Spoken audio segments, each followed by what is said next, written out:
I said I will retire by 40, so I'm 42 now, and I'm very proud that my husband and I will be able to retire in 7 months. Amazing. Hi, I'm Clarissa, and I'm on a mission to encourage families to talk money at home. She has also authored 5 children books that teach money values, and next 5 are coming out soon, so we're very excited for that. Aiming to create a money school for kids and teenagers to turn them into money magicians. I was sharing stories to my friends, and they're like, oh, we never really talked about money at home. So money was a taboo. In fact, there's a section here wherein I said, why is money taboo? It's very important. All of us use it, if not every day. Then how come we don't have that space to talk about it? So when I became a mom, I realized that before we can even teach our kids how to invest, we need to teach them good money values. I really want to bring down the money concepts, age-appropriate vocabulary that our kids will be able to understand even at a young age. It's not that we want to, burden children with, let's talk about money, bills, and all these things. It's not that, right? But I think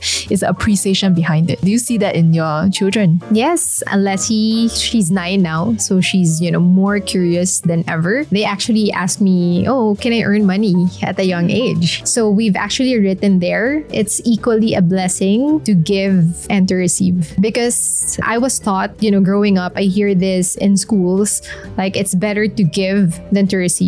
So I want to change that, reframe it. It's equally a blessing to give and to receive. We also need to know how to make our money work for us. And that's actually the concept of investing. What is the last value that you have to pass down to your children?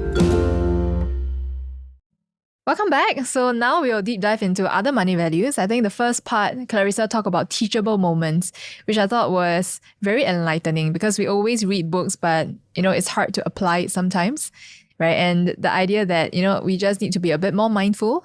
Any chance that we have, we can take out the book, take out a part of the book to teach the children, right? I thought that was a lot more easy to implement and a lot more enlightening.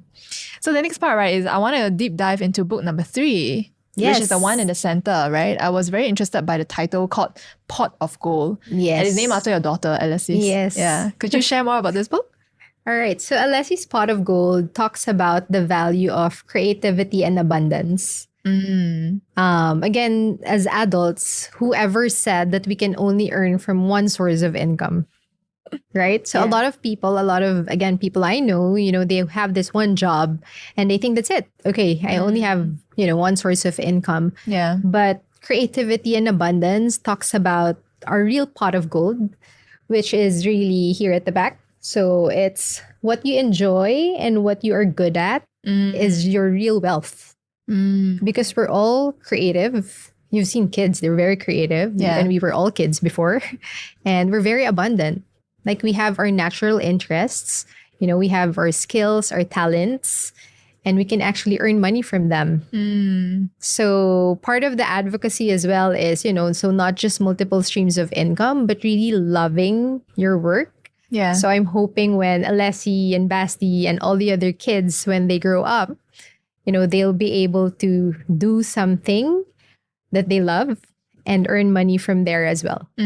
I love how pot of gold have dual meaning, right? Because gold can also represent your treasure, your skill set, right? And your skill set that you're very passionate about.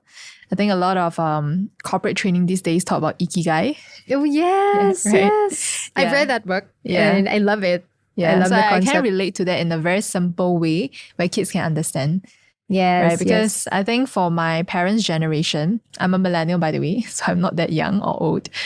My parents always say that, oh, you should study hard, get a job, and stick to a secure job.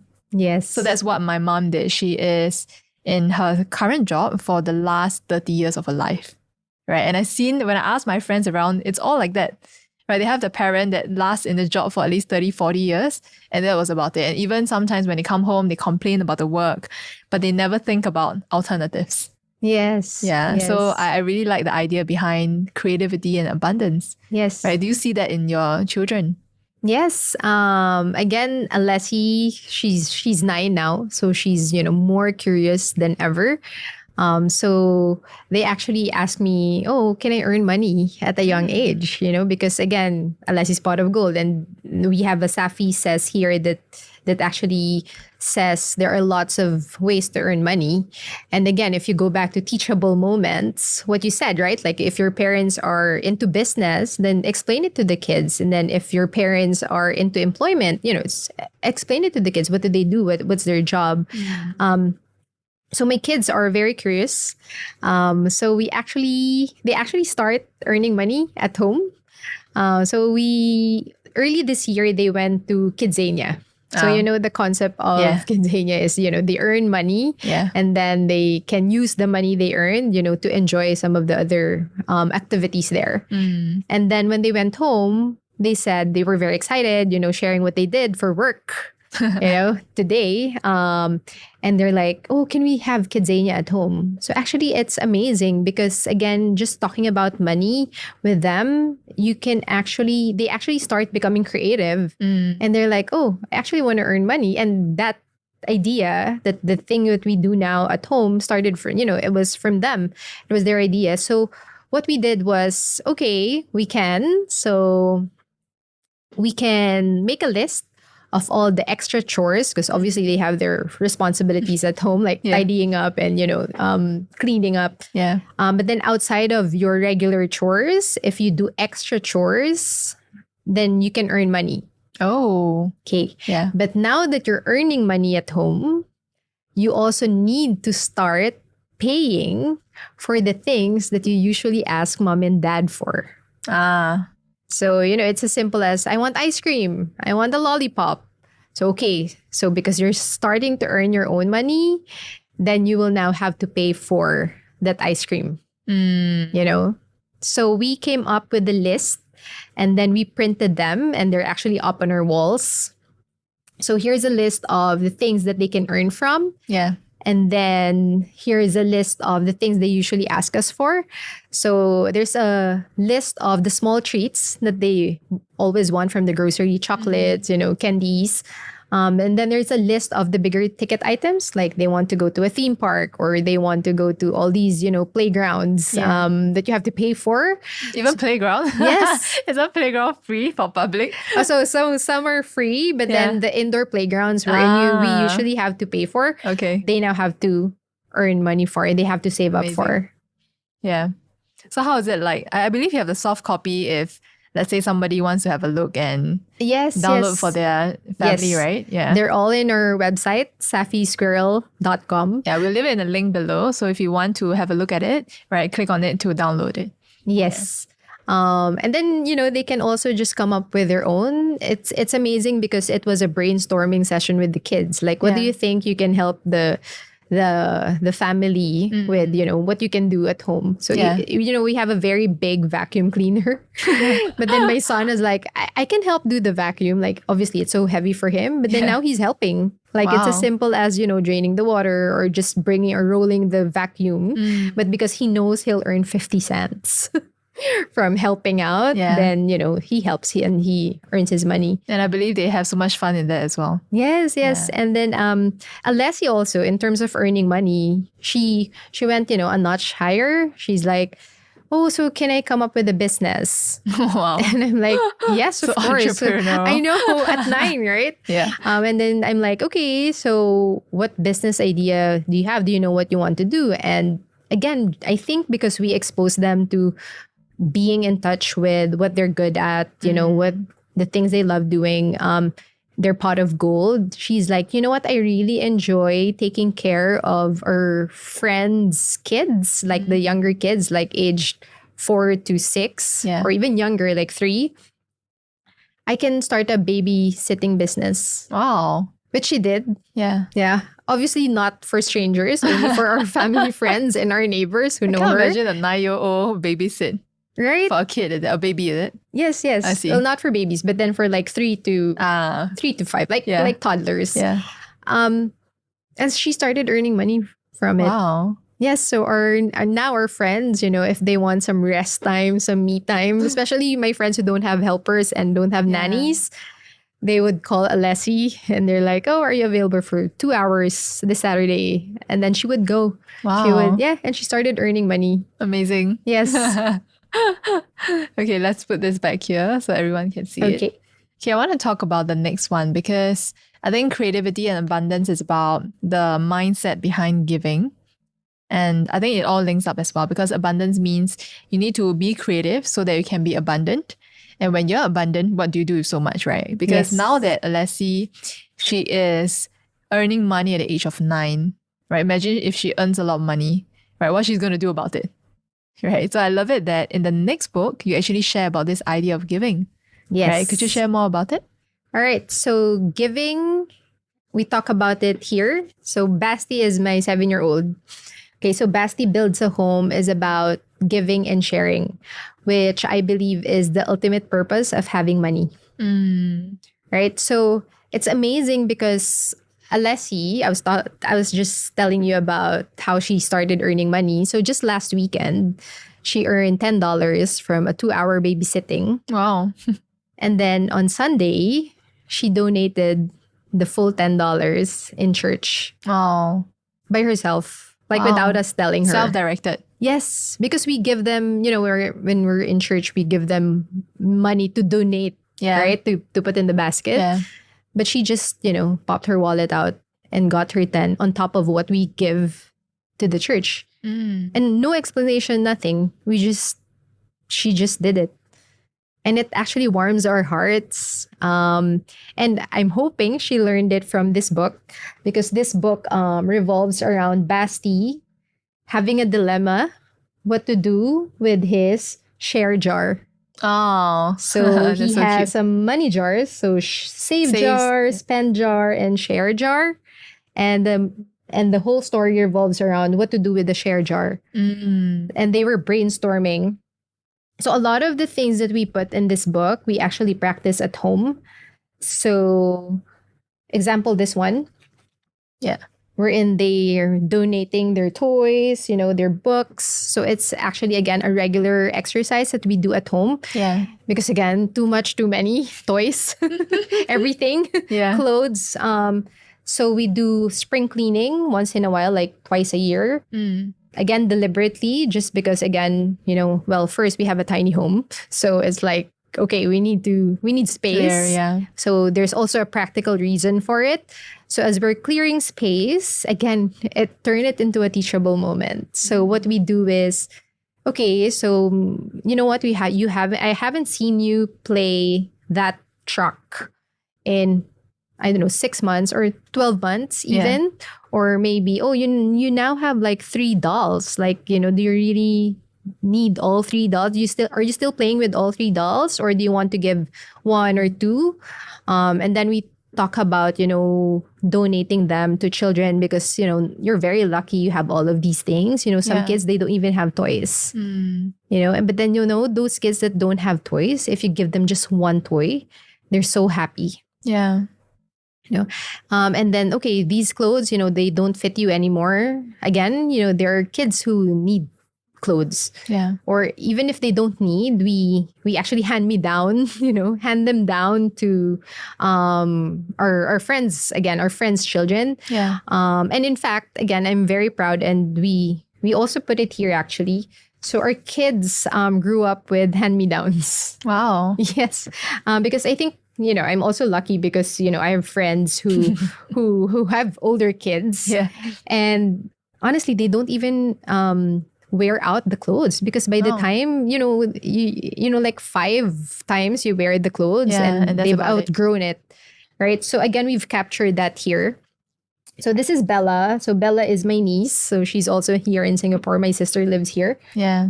So a lot of Alessi, if not all, of her clothes actually came from Bella. Because by the time she outgrows them, my sister is like, oh, okay, I have a pile of dresses again for you, Yeah. So my kids grew up with that. And then for Basti, I have friends who have older boys and they're like, hey, do you want this? Like, I'm giving them away, but I'm asking you first. Yeah. And I'm like, yeah, please, I welcome it. Yes, thank you.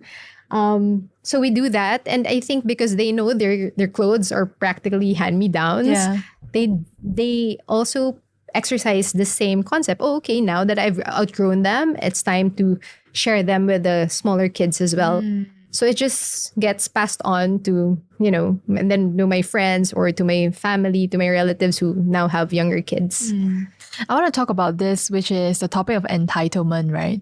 Because I think we are living in a first world country. We are very blessed. So a lot of times, especially when I see kids wear branded goods these days, I'm like, why? So I'm not saying no to that, but I'm thinking about this idea of entitlement and how kids are so blessed, they receive, right? But sometimes it's very hard to even share with them the concept of what is it like to share and give, right? So the idea here is maybe sometimes you even start to complain, right? And it's just going that way where they complain, they don't understand how lucky they are, and so on and so forth.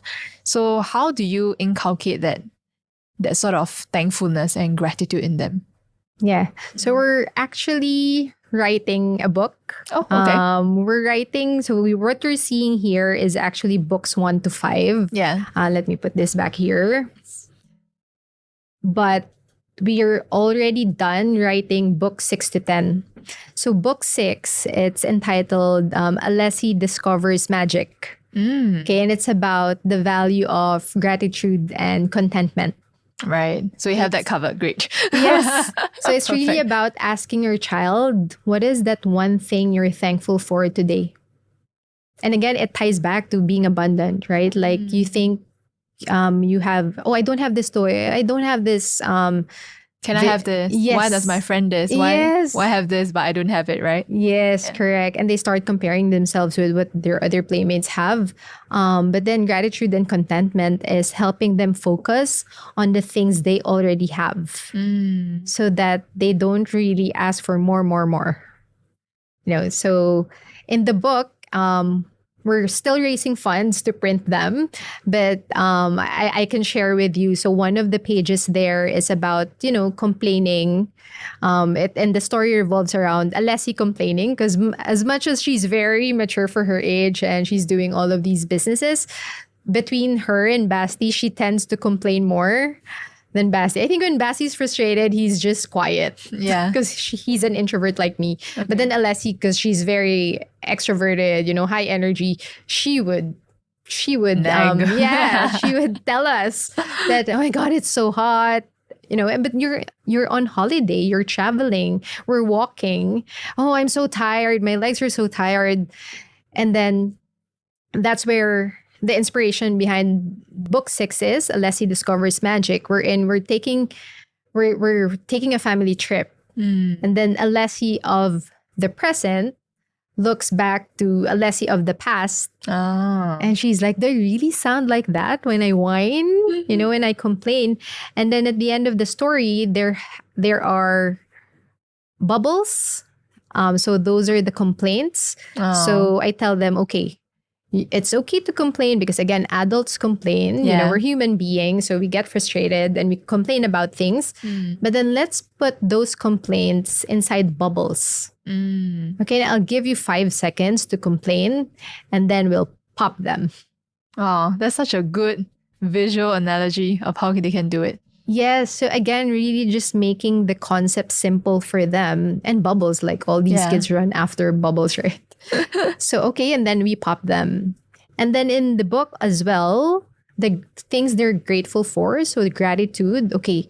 The things you're grateful for, let's put them in colorful gems. So gems, obviously, they're learning materials in school. So gems are hard, it's difficult to break and they're sparkling. Yeah. So the things you're grateful for, let's put them in gems because those are your gems. And, there's a page in the book wherein Alessi finally learns that, okay, I can complain, but then I can pop them like bubbles after. But then the things I'm really grateful for, like, I'm tired because we're on a new adventure, because we're hiking, because we're in nature. Then she started putting them in gems. Yeah. So again, does she write it down or draw it? What do you do about it? Yeah. So we started a gratitude journal. Oh, okay.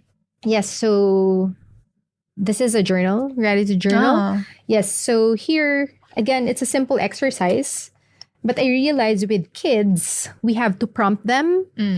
So, we don't just ask them, what are you grateful for today? Because That's again, too big to understand, right? yes, but it can be as simple as, what is the best thing about today?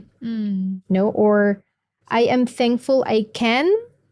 Because again, it's not all material things. Yeah. We also should be able to be grateful for the things we can do. And it's funny because now she put, I am thankful I can walk. Because Wow. she had an injury.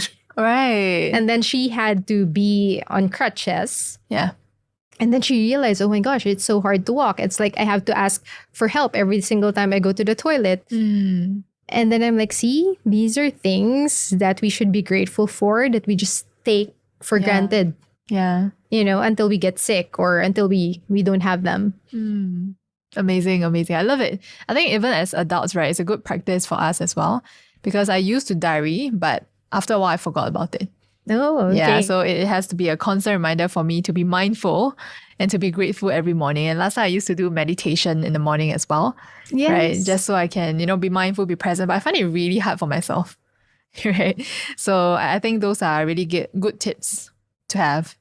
Let's talk about some more serious problems, right, that we see kids these days, because I own a youth community in the teenager years, right? So I do realize that especially when they are entering secondary school or so, right, this topic of depression comes out quite a bit.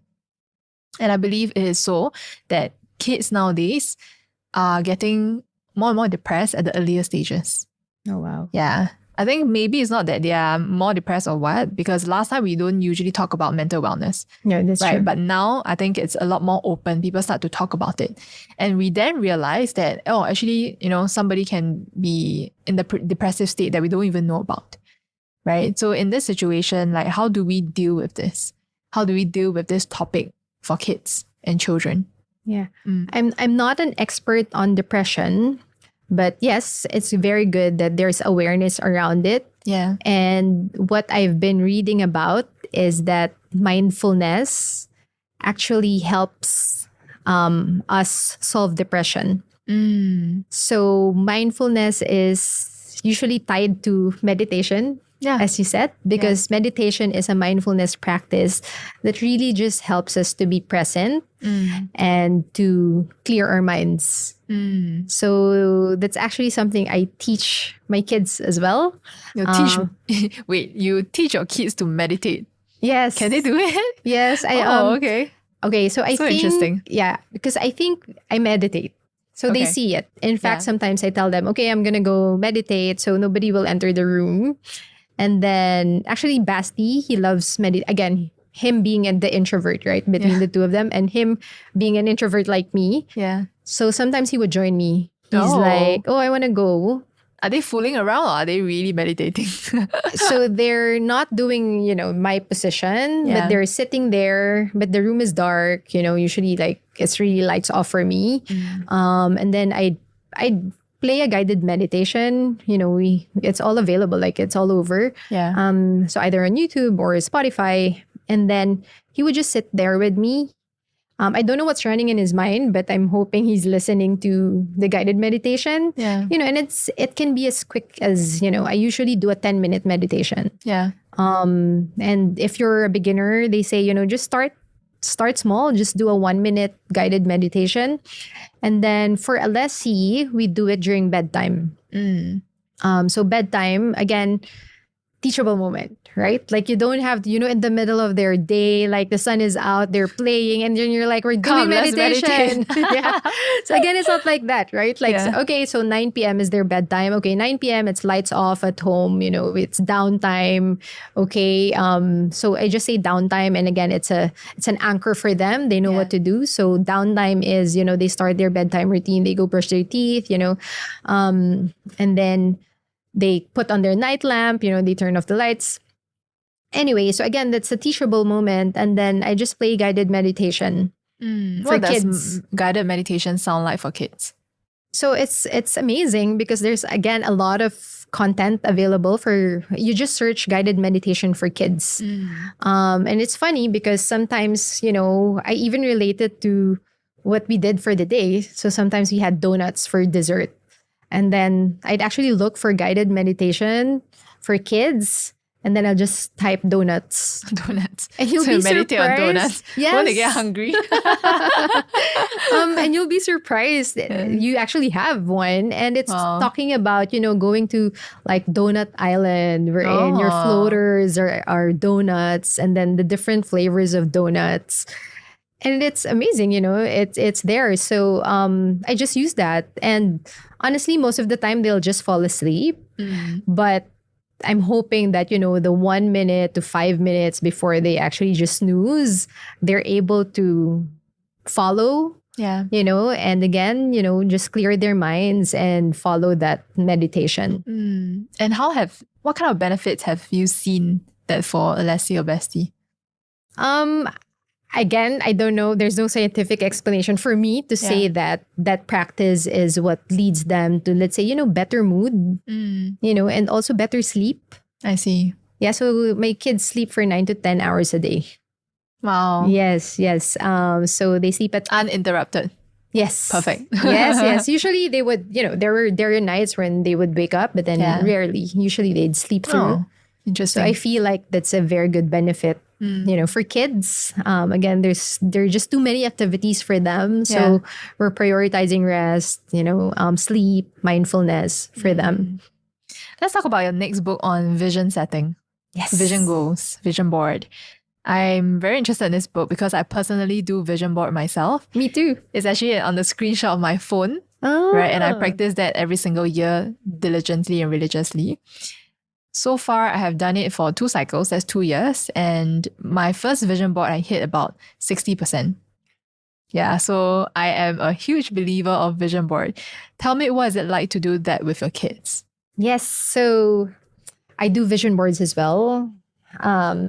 Okay, so this is Mattina Dreams Big. And this is the book that teaches the value of dreaming big and believing in oneself. So we really want to teach our kids, again, a big word, right? Like goal setting. But like, how do you teach a 5-year-old what's goal setting? It's too big. Yeah. So here, again, you use the books as a tool. So here we teach them how to come up with a vision board. Okay, so here we teach them how to come up with a vision board. So again, these are Mattina's dreams, and then she was sharing it with her siblings, Renee and Rafael. So those are Monique's kids. And then we also taught them how to write down their goals. So it's really, it doesn't have to be very big goals for kids because, they don't know what they're going to do 20 years from now, right? Even adults, sometimes we don't know. We don't know what our goals are. But then again, it's really, okay, just asking them, just giving them prompts. Like, okay, what do you want to do this weekend? Or what do you want to do for Christmas? Or on your birthday? And then you list them down. And again, we just teach them how to go from where they are now to reaching their dreams. So here is, again, this is a full spread. Wherein, again, it's really just about dreaming wild. So we want to encourage them to dream big and then believe in themselves and then to make a plan. So actually, again, making plan, we start with their birthday parties, which are usually very simple. We just have it at home. They invite their classmates. Yeah. We have a swimming party and a barbecue party. Yeah. But then we're like, okay, let's make a plan. So again, it's a very simple exercise. You don't have to teach them like full goal setting, like, how to become a doctor. Not like that. There's a life plan that a lot of Asian parents will want. Yeah, so nothing like that yet for that age. It's really just simple plans that we can, again, turn, let's say, a discussion over dinner. And then again, that's so nice. So many nice gems in this book, So this one, what is your biggest, wildest, out of this world dream? So we just keep encouraging our kids also to be in touch with what they truly want. Because again, when they grow up as adults, again, we get caught up with the daily grind. Yeah. And then sometimes we forget, what are you actually working towards? Like, why are you saving money? Like, because money is just a tool. Yeah. To reach something or to do something. So what are you doing for? Yes. We're just having a conversation outside about Robert Kiyosaki, right? How a lot of Singaporeans have actually read that book. Personally, I read it myself as well. But after a while, when I read it, I was like, oh, okay, that's very interesting. There's this thing going on where, I can have an alternative source of income. It feels plausible. But after a while, you kind of like forget about it because there's no plan to get there, right? There's no Yes. way that we can apply the US property principles in Singapore, right?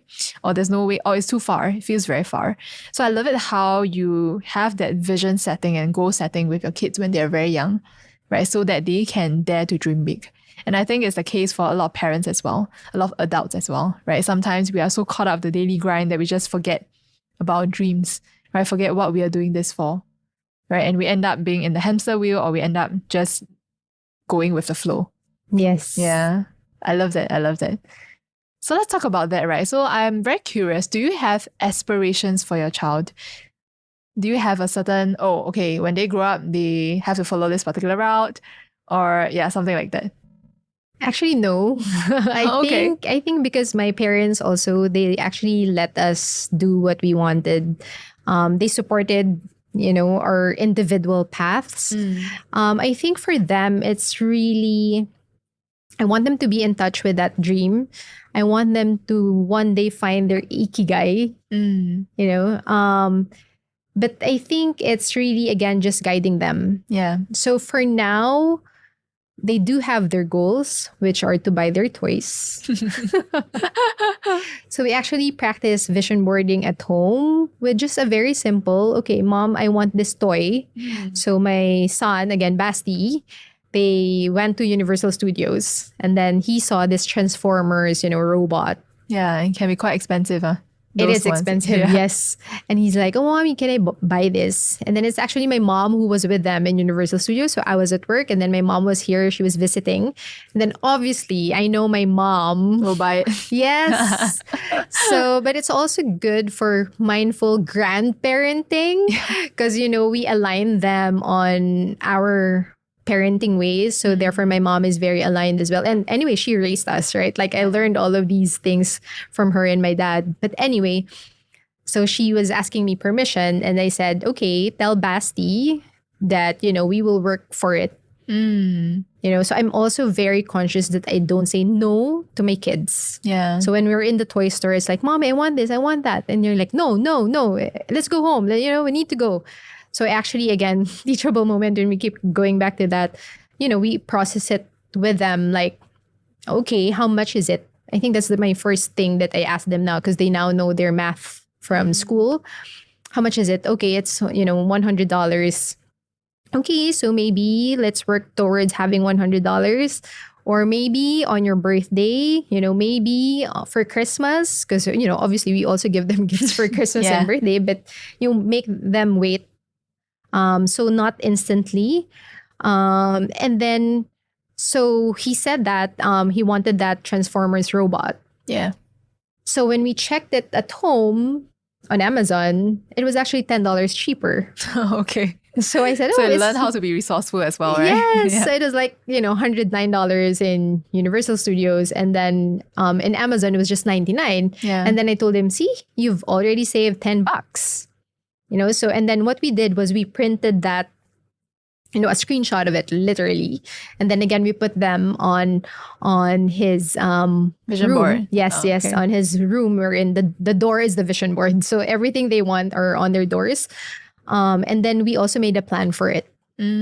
Okay, so school is gonna start in August.